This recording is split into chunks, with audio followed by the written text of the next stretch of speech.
Mga master, okay lang bang? Huwag niyong skip ang mga ad sa aking mga video kung okay lang mga master. Salamat sa solid na suporta po. Yon, what's up mga masters? Nandito na naman tayo sa panibagong araw, panibagong kabanata na naman ang pagsasama-samahan natin ngayon guys.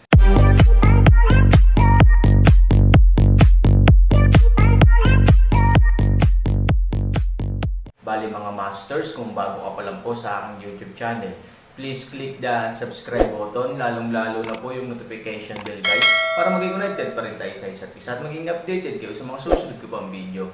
Bali mga masters, bago natin umpisahan ng kwento ay mag-shoutout po muna tayo para sa mga solid nating tagapakinig. Shoutout kay Rebab TV at shoutout kay One Piece. Yun na nga mga masters, no? Bali hindi na ito patagalin. In 3, 2, 1, let's go!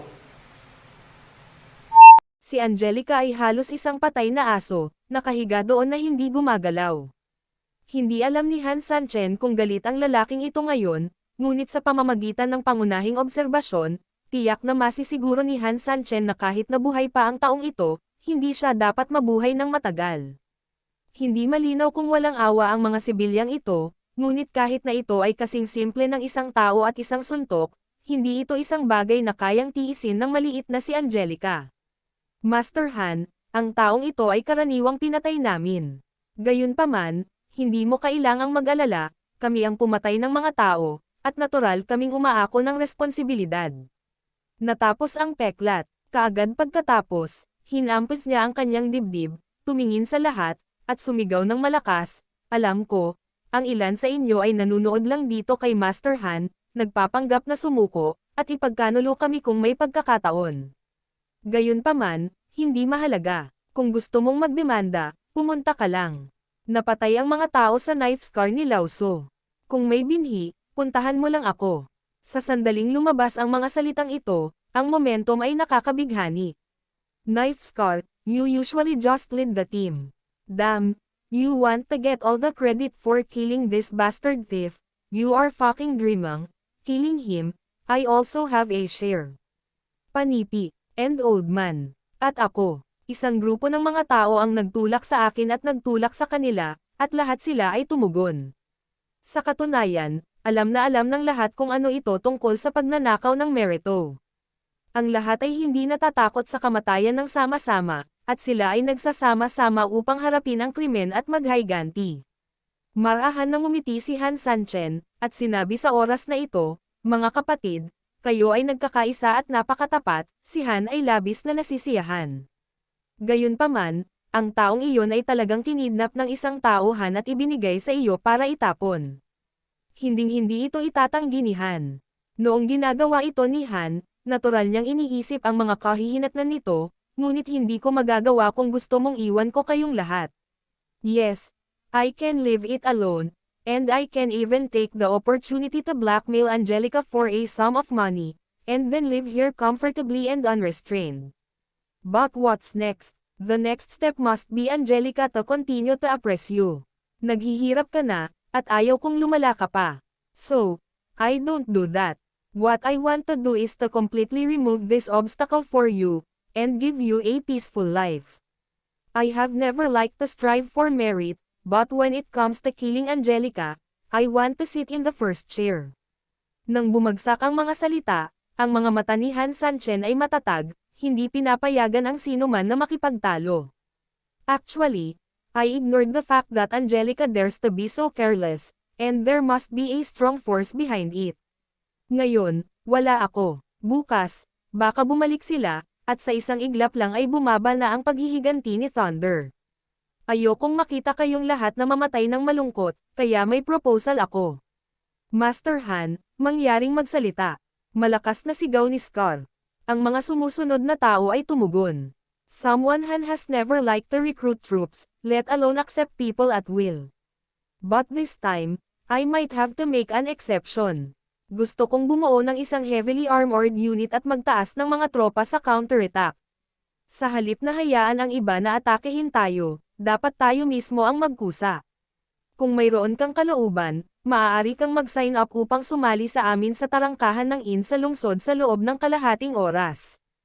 Kung wala kang kalooban, ako, si Han Sanchen, ay hinding-hindi siya pipilitin, at bigyan siya ng kahit anong maliit na sapatos.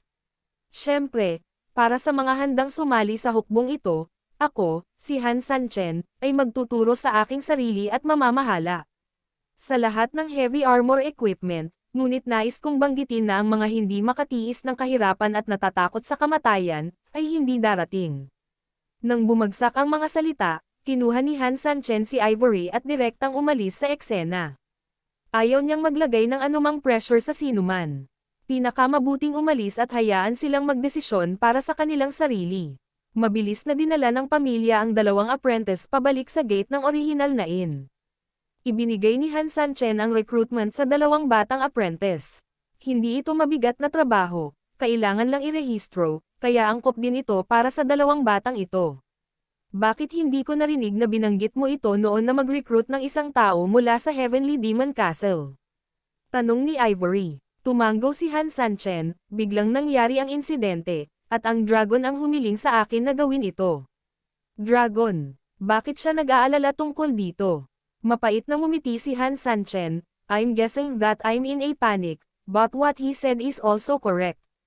Ang mga tao mula sa Chan Mobao ay parang may sadyang naglagay dito. Sa sandaling bumagsak ang mga salita, may sasabihin sana si Han Sanchen nang biglang, habang bahagyang nanginginig ang lupa, ang mga pagsabog ng dagandong ay tumunog. Storytelling channel sa YouTube. Biglang nagulantang ang dalawang mag-asawa, at nang lingunin nila, sa malayo, nakita nila sa di kalayuan ang ingay ng alikabok at usok. Kaagad pagkatapos, isang figure ang unang lumabas mula sa malayo. Alam ni Han Sanchen sa isang sulyap na ang kabilang partido ay walang iba kundi si Scar. Pagkatapos, sa likod ni Scar, isa-isa mula sa Demon Castle ang sumunod, na pinatay ang mga general. Medyo natulala si Ivory. Sila nga, masayang ngumiti si Han Sanchen. Alam niyang tama ang Magic Dragon at ang kanyang sariling mga hula. Sa pagtutulungan ng tamang oras at lugar, nagamit na ng mga tao ng Chanmo Castle ang kanilang pinakamahusay na paggamit. Master Sandian, naisip na namin, nagawa na namin sa iyo. You're right, fuck, no matter what, we'll be screwed in the end, either revenge or annexation. Noon, hindi pa natin alam kung ano ang taong nag-annex sa atin, instead of that, it's better to follow you, Master Sandian. Master Han, kunin mo na kami. Kahit anong hirap o hirap namin, kakayanin namin. Anyway, sanay na kami sa napakahirap na buhay. Tuwang-tuwa ang grupo ng mga tao, at napakasaya ni Han Sanchen. Anyway, sira ang bahay natin, at wala na tayong mapupuntahan. Sumunod tayo sa iyo, Master Sandian, at magtulungan. Master Han, alam naming lahat na sikat ka. Kung susundin mo, kami ang rurok ng aming fucking life. Dapat tanggapin mo kami. Tama, bagamat grupo kami ng mga sibilyan na may mababang kultura, alam pa rin namin kung paano isulat ang salitang katapatan. Hanggat hindi mo kami inaayawan, hinding-hindi ka magtataksil ng mga kapatid namin. Nakikinig sa sinabi ng lahat, si Han Sanchen ay tumanggo ng may kasiyahan, lahat, si Han Sanchen ay palaging napakapili sa mga tao. Dahil maaari kang sumama sa akin, kung gayon natural na ikaw ang mga taong kinikilala ko. Pei Yuan, Pei Jin. Guro, narito ang alagad. Magparehistro ngayon para sa lahat. Oo, Scar, sumama ka sa akin. Oo, naglalakad sa inn kasama si Scar, umupo si Han Sanchen kasama niya, at nagpakulo ng kumukulong tubig gamit ang sarili niyang mga kamay, nagbuhos ng tsaa, at ibinuhos ito kay Scar. Walang masyadong taong kilala at kilala ko, pero ikaw, Igo is one of the most familiar people. Bagaman ang paraan ng pagkikita namin ay hindi gaanong pala kaibigan, naniniwala ako na ito ay palaging isang magandang paraan upang makipagkaibigan kung hindi mo kilala ang isa't isa. So, I believe in your character, and I also want to hand this heavy armored unit to your hands. What do you think? Nang marinig ito, nagulat ang mukha ni Scar. Master Han, gusto mo bang ibigay sa akin ang heavy armor? Galing ka sa Demon Castle. Walang mas nakakakilala sa mga tao dito kundi ikaw. Naniniwala ako na ikaw ang pinakaangkop na tao, sabi ni Han Sanchen. Bahagyang napahiya si Scar, ngunit Master Han, kadalasan ako ay isang magaspang na tagabayan, hindi ako nagdala ng mga tropa, at hindi ako nakipaglaban sa mga labanan, ibinibigay mo sa akin ang mga tropa upang magutos, this miscellaneous command. Aminado siya na wala siyang utak at walang kakayahan sa pakikipaglaban, kaya okay lang na siya ang manguna sa paniningil o kung anuman, pero ang paghiling sa kanya na pumila ng tropa ay parang dinadala sa kamatayan ang kanyang mga kapatid. Maaari kitang turuan kung hindi ka pa nagdala ng mga sundalo. Kung hindi ka marunong magutos, tuturuan kita. Isa lang ang tuntunin ko, ibig sabihin, hindi mo kailangang maghinala. Dahil ipinaubaya ko na sa iyo ang pamamahala, dapat sapat na ang tiwala ko sa iyo. Bagamat medyo delikado ang diskarteng ito, kailangang sumugal si Han Sanchen. Kapag tama na ang taya, para kay Han Sanchen, hindi lang ito magiging kasing simple ng pagkakaroon ng isang general, ngunit ang pinakamahalagang bagay ay ang mga tao sa Chanmo Castle ay magiging mas kaaya-aya din sa pamamahala. Kung wala siya, ang paggamit ng mga barbaro upang kontrolin ang mga barbaro ay palaging ang pinakaligtas na paraan at ang pinaka-epektibong paraan para sa mabilis na pamamahala. Since Mr. Han, nabanggit mo na ang salitang trust, then Scar doesn't dare to say more, just one sentence, I will do my best. Tinapik-tapik niya ang dibdib niya. Bahagyang ngumiti si Han Sanchen at tinapik siya sa balikat, at saka, kailangan mong humanap ng tulong. Ang mga katulong na ito, mabisa nilang matutulungan kang pamahalaan ang hinaharap na hukbong ito ng magkasama. Kung may Tigre General, dapat may civil servants, naiintindihan mo ba? Tanong ni Han Sanchen. Naiintindihan ni Scar. Tumanggo si Han Sanchen, tumayo, at pagkatapos ay sinulyapan si Scar, pagkatapos ay biglang ibinalik ang kanyang kamay at direktang hinampas si Scar. Gayunpaman, nang magmukhang kakaiba at gulat si Scar, bigla niyang naramdaman na may hindi nakikitang puwersa na unti-unting pumapasok sa kanyang katawan, at kasabay nito, isang kakaibang bagay ang nagsimulang dahan-daang kumalat sa kanyang katawan. Nang imulat ni Scar ang kanyang mga mata, may itim na likido sa kanyang katawan, nababalot ng enerhiya, at marahang binalot ang kanyang buong katawan na parang tubig.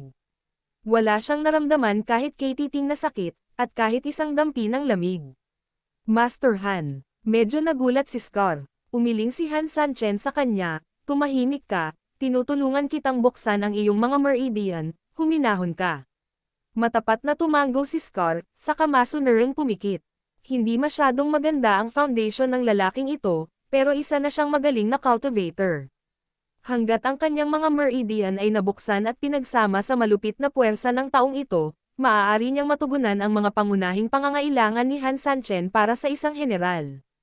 Tungkol naman sa itim na likidong dumadaloy sa kanyang katawan, talagang purong tunaw na bakal.